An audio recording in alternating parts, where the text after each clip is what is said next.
기후변화 생태과의 나상일입니다. 예, 저는 원격 탐사 기반 농업 환경 모니터링 연구 현황에 대해서 발표를 시작하도록 하겠습니다.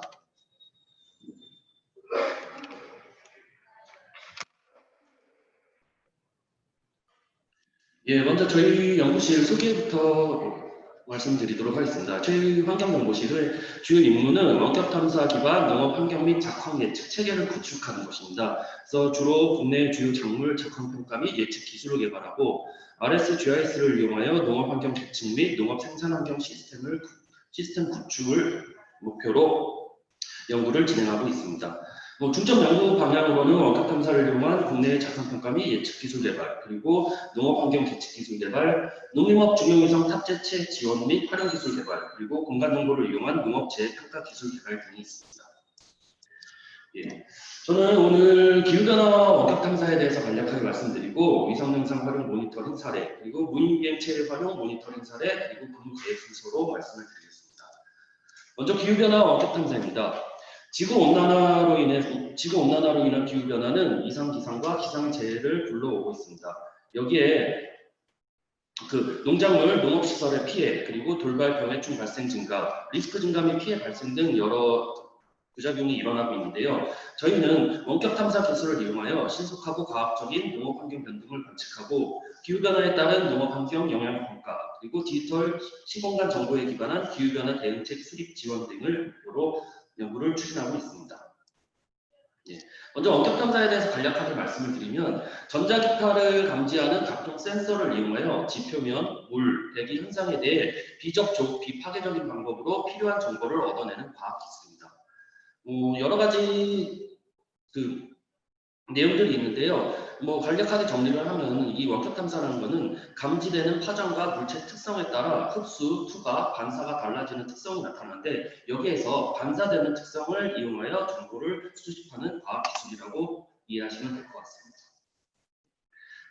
지금 보이시는 것처럼 분간 반사율, 그러니까 반사 곡선 등을 대표적으로 물과 식생의 반사율을 나타내었는데요. 이처럼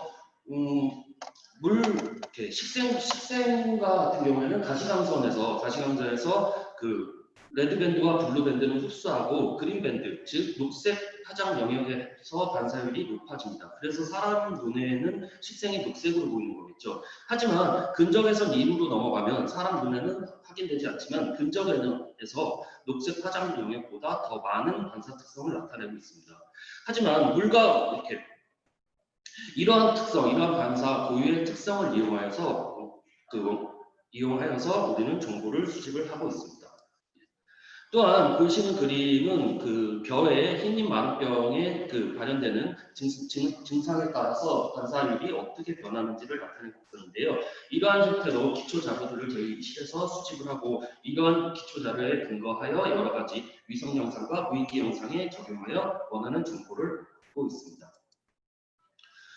그렇기 때문에 저희는 다양한 플랫폼을 이용해서 영상을 수집을 하고 있는데요.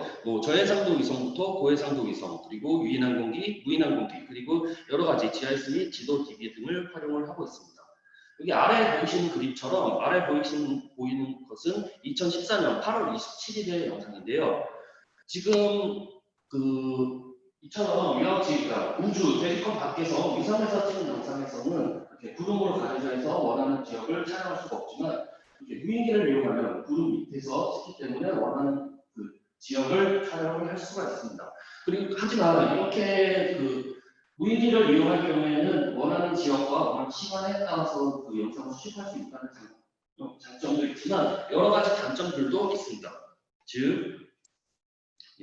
여기 보이시는 것은 노란색으로 표시된 것이 해남군인데요. 지금 이 위성 영상 같은 경우는 높아서 멀리서 찍기 때문에 한 시내 해남군 전체에 대한 영상을 수집할 수 있지만 무인기 같은 경우에는 상대적으로 낮은 고도에서 촬영하기 때문에 대상 면적이 굉장히 좁아질 수밖에 없습니다.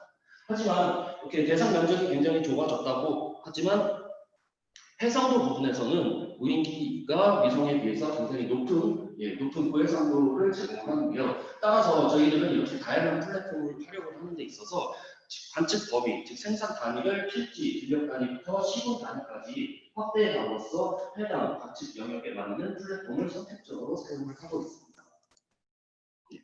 각 플랫폼별 특성과 저희 실에서 모니터링하고 있는 현황인데요. 1월부터 12월까지 그래서 지금 현재 시점, 7월 현재 시점에서는 농벼와 오렌지 배추, 무를 대상으로 모니터링을 진행하고 있습니다. 그러면은 위성 영상 활용한 모니터링을 사례 위주로 말씀드리도록 하겠습니다. 먼저 위성의 경우에는 국가 혹은 시군 단위의 모니터링 진행하고 있는데요. 가장 먼저 국가 단위의 우리나라 벼 수량 추정입니다. 출수 전 벼 생육과 등수기의 기상 자료를 분석해서 쌀 수량 추정 모형을 작성하였고요. 그렇게 해서 작성한 모형을 이용하여서 매년 우리나라의 쌀 수량을 추정을 하고 있습니다. 또한 위성 영상을 이용해서 접근 불능 지역, 즉 북한 지역에 대한 작황 예측도 하고 있는데요. 전체적으로 농경지 분류 및 면적을 산정하고 그리고 논에서의 식생지수가 어떻게 변화되는지 그리고 북한의 벼 단수가 어느 정도가 되는지를 위성 영상을 통해서 정보를 얻고 있습니다. 다음은 동계작물 재배 면적 산정 알고리즘을 개발해서 위성 영상을 기반으로 시군 단위의 동계작물 분포도를 매년 작성을 하고 있습니다. 또한 이거는 양파 마늘 제네시 분류인데요. 양파 마늘의 주산 단지를 대상으로 생육 단계별 분감 특성을 고려한 계층 기반 기계학습 분류 기법을 적용하여 위성 영상 기반의 양파 마늘 시군 단위 작물 분포도를 작성하고 해당 재배 면적은 각 시군 센터에 정보를 주어서 그쪽에서 활용하고 있습니다. 이거는 가을 겨울 배추 재배지인데요. 가을 겨울 배추 재배지는 수확 시기의 차이, 즉 가을 배추와 겨울 배추는 육안으로 봐도 분류가 어려운데 이런 것들은 이제 수확 시기의 차이를 이용하여서 11월에 한 번, 1월에 한 번 재배 면적을 산정하고 그 차이를 이용해서 겨울 배추와 가을 배추의 재배 면적을 산정을 하고 있습니다. 또 이제 주요 곡물 수입국, 즉 미국의 홈벨트 지역에 대해서 작물 구분도를 작성하고 해당 작물에 대한 수정 추정도 진행을 하고 있습니다. 다음은 무인비행체를 활용한 모니터링입니다. 무인비행체는 위성 영상과는 달리 촬영 면적이 굉장히 작기 때문에 거의 들력 단위로 모니터링을 진행하고 있고 또한 가장 대표적으로 5대 채소, 배추, 무, 양파, 마늘, 고추 이 5대 채소를 대상으로 재배 현황 맵이라는 것을 작성을 하고 있습니다. 이 재배 현황 맵이라는 것은 채소 작황 진단을 위해 생산하는 정식, 수확, 면적, 생육, 수량 등의 전자지도로서 해당 지도는 농식품부나 농경영 등에 제공하여 수급에 선제적으로 대응하는 데 기초 자료로 활용을 하고 있습니다. 재배 현황 맵에 이제 오렌지 배추의 재배 현황 맵을 간략하게 말씀을 드리면 먼저 RGB 탈라 영상 지도가 있고요. 식생지수 분포도, 작물 구분도, 정식 시기 분포도, 초고 분포도, 역장 분포도, 수확 시기 분포도, 그리고 생육 이상 분포도 총 9종의 재배 현황 맵을 작성하여 제공을 하고 있습니다. 이렇게 드론을 활용할 경우에는 오렌지 배추의 생육 모니터링이 가능한데요. 실제적으로 일주일에서 2주일 간격으로 촬영한 영상을 이용해서 생육 시기별 필지 변화를 육안으로 확인하고 각 필지별 정식기, 생육기, 결부기, 수확기 등의 생육 단계를 파악할 수 있어서 해당 필지에서는 어느 시점에서 수확이 가능한지를 예측을 하는 데 활용을 하고 있습니다. 또한 식생지수 분포도를 지도 형태로 제공하여서 각 필지 단위의 생육의 변이 등을 파악하는 데 활용을 하고 있습니다. 또한 생육이성 분포 지도 같은 경우에는 필지 내 토양 유실 피해 지역 및 생육이성 발생 지점을 표시하고 필지별 피해 강도 및 피해 범위를 추정하는 데 활용을 하고 있습니다. 이렇게 해서 제공되는 정보들은 농경연의 농업관측본부의 관측 월보의 현장 조사 자료로 활용을 하고 있으며 이것은 2017년부터 지속적으로 이루어지고 있습니다.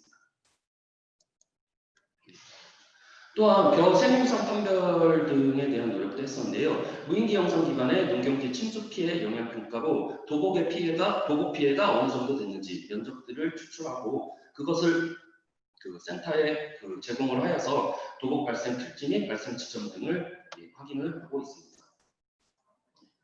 또한 톡걸음 질소량 추정 같은 경우에는 먼저 해당 지역의 표본 시료를 채취하고 그 시료를 채취해서 얻어진 분석값과 위성 영상에서 그 무인기 영상에서 얻어진 시생 지수와의 그 관계를 이용하여 필지별 국거름 작물 질소량 분포 지도를 작성하였습니다. 그래서 해당 그 질소량 분포 지도를 이용해서 양분 관리 방안 및 비료량 추천 등에 활용을 하고 있습니다. 다음 근무 계획입니다. 저희는 위성 및 무인 비행체 정보를 종합 활용을 위해서 농업 항공 위성 정보 종합 활용을 위해서 농림업 중형 위성을 현재 준비를 하고 있습니다. 앞서 말씀드린 것처럼 위성의 경우에는 그 대규모의 넓은 면적의 촬영이 가능하지만 해상도는 무인기 영상에 비해서 조금 더 떨어진다는 단점이 있고요. 반면에 무인기 같은 경우에는 고해상도 영상을 지원하지만 그 촬영 면적에 한계가 있습니다. 그래서 저희는 농림업 중형 위성을 기본으로 해서 위성과 드론의 융합 활용 기술을 개발하는 것을 그 찬연도 목표로 생각을 하고 국가 단위, 지역 단위, 들력 단위의 공간 규모별 모니터링 기술 개발을 위해서 노력을 하고 있습니다. 특히 농림업 중형 위성 개발 계획에 대해서 다시 한번 간략하게 말씀드리면 본 농림업 중형 위성은 2023년 발사 예정을 목표로 농림위성의 센서 사양은 그 작물의 생육 변화를 감지하기 위해서 매일 촬영하고 전국 조사를 위해 전 국토 및 외국을 촬영할 예정입니다.